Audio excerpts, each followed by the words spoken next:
Welcome. Today, we're diving into the science behind 7 foods commonly associated with increased cancer risk. We'll break down what research actually shows, how these foods interact with our bodies, and clear up some common misconceptions. Remember, no single food directly feeds cancer, but certain dietary patterns can influence your overall risk. This video is based on data from leading organizations like the IARC, NCI, AICR, and WHO. Let's explore the evidence together and learn how informed choices can make a difference for your health. Before we get into specific foods, let's clarify a key concept, the Warburg effect. This scientific term describes how cancer cells use glucose differently than normal cells. Instead of using oxygen to break down glucose, cancer cells rely more on a process called aerobic glycolysis. This helps them grow and multiply quickly. However, this doesn't mean that eating sugar directly feeds cancer. The real story is more complex, involving obesity, inflammation, and DNA damage. Understanding this helps us interpret research findings more accurately. Start with processed meats. Think bacon, sausage, ham, hot dogs, salami, and deli meats. These foods are preserved by smoking, curing, or adding chemicals like nitrites and nitrates. According to the International Agency for Research on Cancer, IARC, processed meats are classified as Group 1 carcinogens, meaning there's strong evidence they can cause cancer in humans. Even small amounts eaten regularly can increase your risk, especially for colorectal and stomach cancers. The risk is dose-dependent, so the more you eat, the higher your risk. So how do processed meats raise cancer risk? The main culprits are compounds called N-nitroso compounds, NOCs, which form from nitrites and nitrates used in preservation. Heme iron in red meat also plays a role, helping to create these harmful compounds and promoting lipid peroxidation. When meats are smoked or cooked at high temperatures, chemicals like heterocyclic amines, HCAs, and polycyclic aromatic hydrocarbons, PAHs, are produced, both linked to cancer development. High salt and fat content in these foods further promote inflammation and obesity, adding to the risk. Red meat like beef, pork, and lamb is another food group to watch. When consumed in excess, especially more than 500 grams cooked per week, red meat is classified as a probable carcinogen, Group 2A by the IARC. The strongest evidence links it to colorectal cancer, but studies also suggest connections to pancreatic and prostate cancers. The risk increases with the amount consumed, so moderation is key. Replacing some red meat with plant-based foods can help lower your risk. Is too much red meat risky? Heme iron in red meat can lead to the formation of cytotoxic and genotoxic aldehydes through lipid peroxidation. These substances can damage cells and DNA. Cooking red meat at high temperatures, like grilling or barbecuing, produces HCAs and PAHs, compounds linked to cancer. Additionally, red meat can contribute to obesity, which is another risk factor for several cancers. The World Cancer Research Fund recommends limiting red meat to no more than 350–500 grams cooked per week.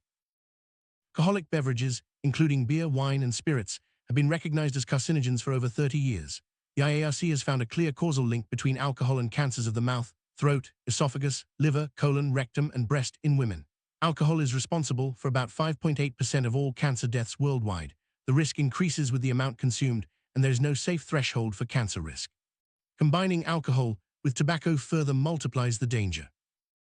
Alcohol is metabolized in the body to acetaldehyde, a toxic compound that can damage DNA and proteins.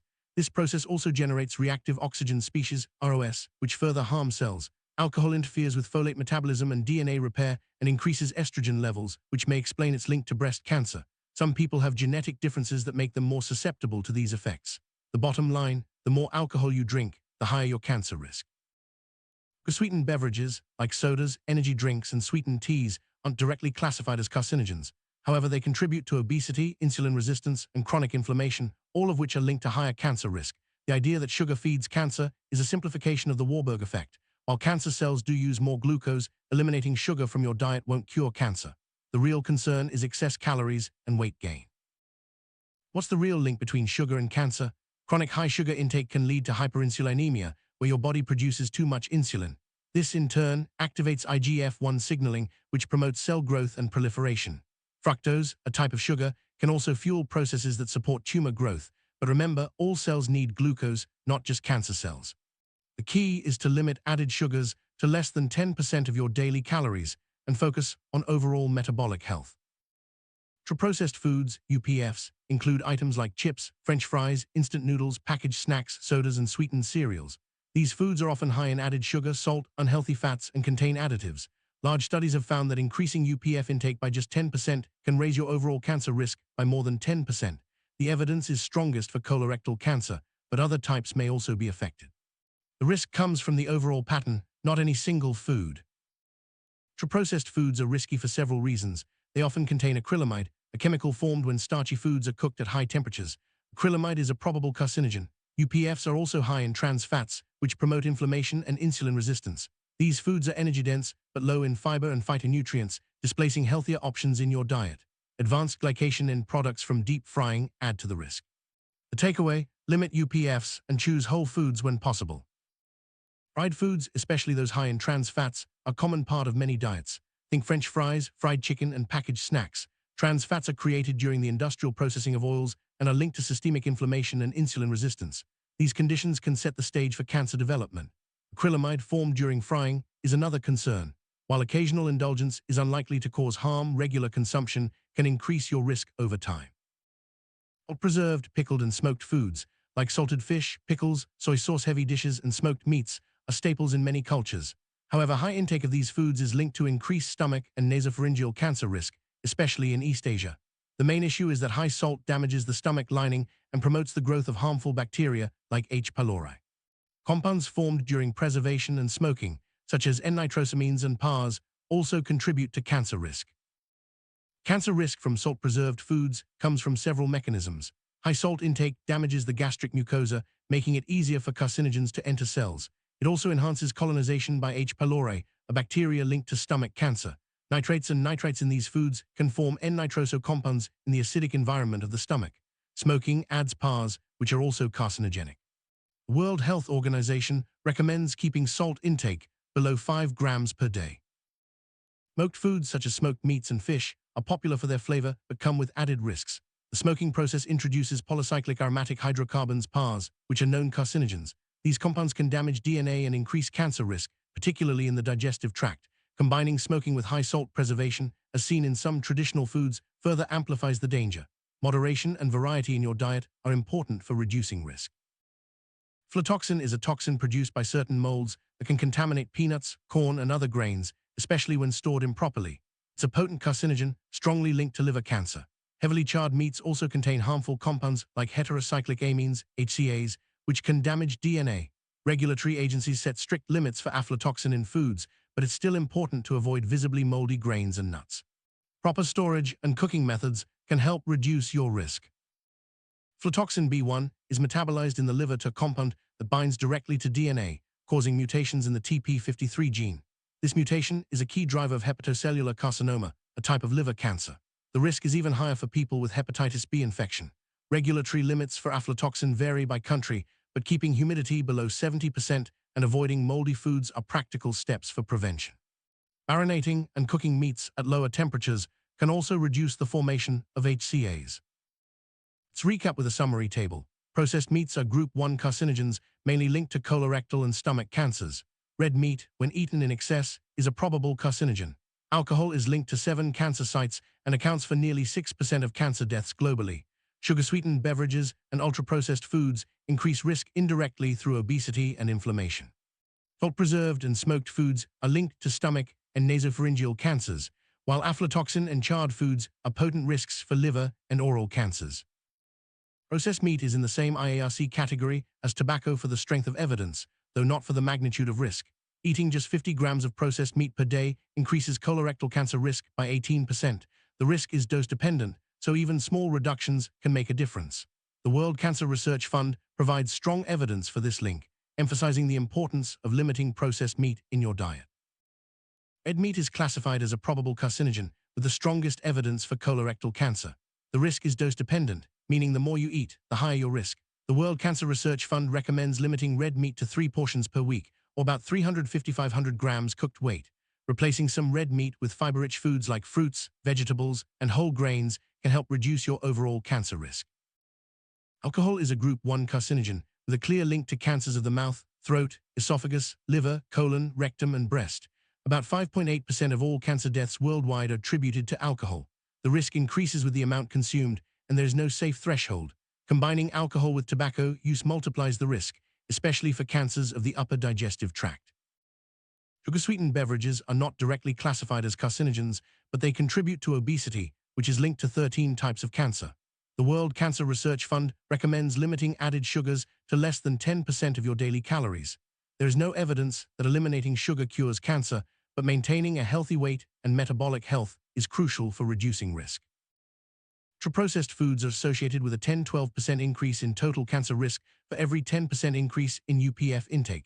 The evidence is strongest for colorectal cancer, but other types may also be affected.